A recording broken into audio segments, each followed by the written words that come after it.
आदरणीय सभापति जी,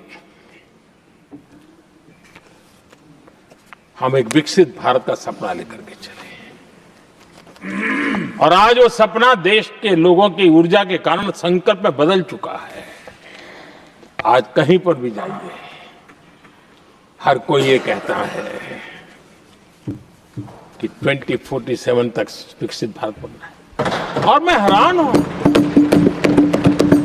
कुछ हमारे साथी सदन में इतने निराशावादी, इतने जमीन से कटे हुए लोग, बदलती हुई दुनिया से अनभिज्ञ लोग पता नहीं क्या बोल रहे हैं। वो कहते हैं हम मोदी ये भी 2047 की क्या बोल रहा है, 2047 किसने देगा है? हमारे देश के लिए, आजादी के लिए जो लड़ते थे, जो फांसी के तख्त पर चढ़ जाते थे, जो लाठियां खाते थे, गोलियां खाते थे, जो काला पानी की सजा के लिए अंडमान निकोबार की सेल्यूलर जेल में जिंदगी बिता देते थे, लक्षावधि नौजवान अपने पढ़ाई का, भविष्य का सोचे बिना, कोई परवाह किए बिना सिर्फ देश के लिए सोचने के लिए निकल पड़े थे। क्या उन्होंने कभी ये सोचा होता कि यार हमारे कालखंड में तो आजादी मिलेगी नहीं, कि मैं क्यों करूं? तो क्या देश कभी आजाद होता? ये इतने निराशावादी लोग हैं कि जब मैं डिजिटल इंडिया की बात करता था, मैं फिनटेक की चर्चा करता था, मैं यूपीआई की बात करता था, तो ये कहते थे अरे इस देश में गरीब आदमी मोबाइल फोन पर कैसे पैसे का कारोबार करेगा?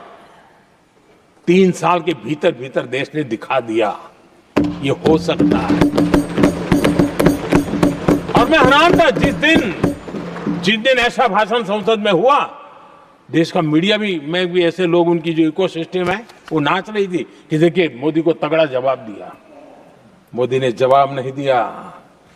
आपके हाथ में मोबाइल फोन जब यूपीआई से चलता है, काम करता है ना, तो जवाब अपने आप मिल जाता है।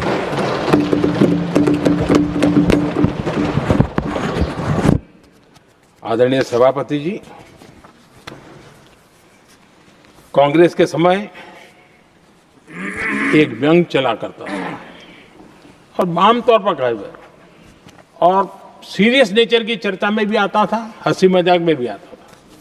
इंडिया मिस द बस, ये कॉमन वर्ड हो चुका भाई, मौका गंवा दिया, बाजी हाथ से चली गई।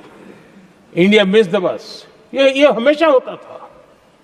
आदरणीय सभापति जी, आज भारत कोई बस मिस नहीं कर रहा है, आज भारत काफिले का नेतृत्व कर रहा है।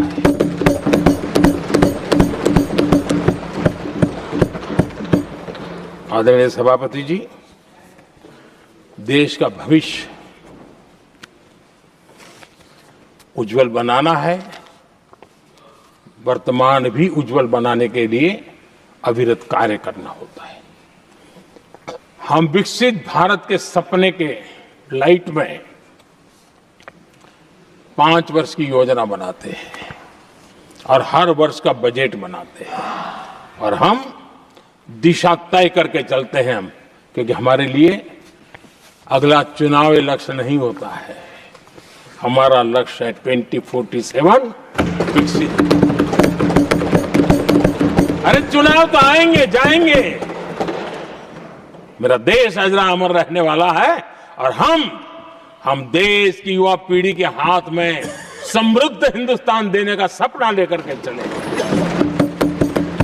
जिन बच्चे जो आज जो घर में बालक है ना, उनको भी मैं देख करके सोचता हूं कि मैं इसके हाथ में ऐसा हिंदुस्तान दे करके जाऊं ताकि हमें अपने काम का संतोष हो। 2047 क्यों, 2047 क्यों, ये बातें करते हैं।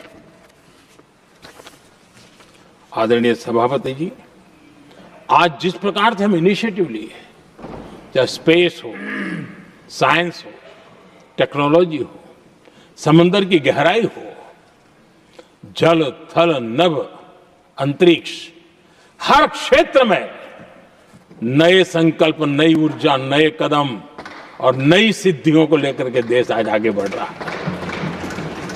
हम ग्रीन हाइड्रोजन पर काम कर रहे हैं, हम आने वाले युग को समझ पा रहे हैं। हम क्वांटम कंप्यूटिंग की बात कर रहे हैं, हम एआई मिशन को लेकर के चल रहे हैं। और आज दुनिया मानने लगी है कि एआई मिशन भारत बहुत कुछ दुनिया को दे सकता है। ये विश्वास आज दुनिया में बना है। आज दुनिया में क्रिटिकल मिनरल, रेयर अर्थ राजनीतिक हथियार बन गया है।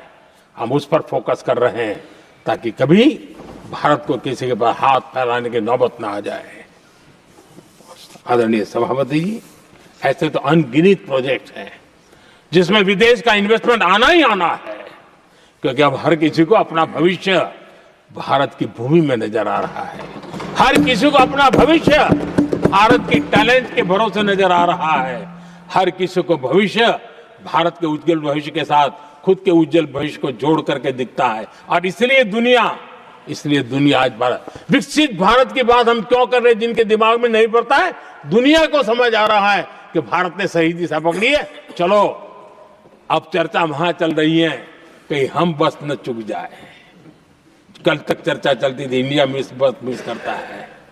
अब दुनिया को लगता है अब हम लेट न हो जाए, वहां आने की स्पर्धा चल रही है।